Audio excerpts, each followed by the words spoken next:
چارسده ویلکم باندې ستاسو هم مننه او خدای دې چارسده تل آباده لري چې پښتانه ورته ځي راځي. او په افغانستان بیرمل علاقه د پکتیکا ولسوالۍ روخه کلي کښې 8 کسان هلته مړه شوي وو.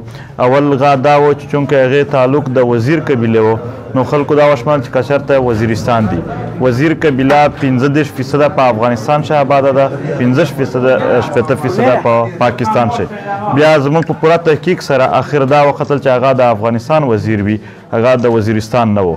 نو بیا هم موږ هلته د هغې کنډیم دپاره هم ما پوسټ هم کړی، فیسبوک کې تاسو لیدلی او هلته چې کومه بیرمل کې احتجاج و هغه موږ په خپل وال نه ما اعلان کړی و، هلته به احتجاج وي.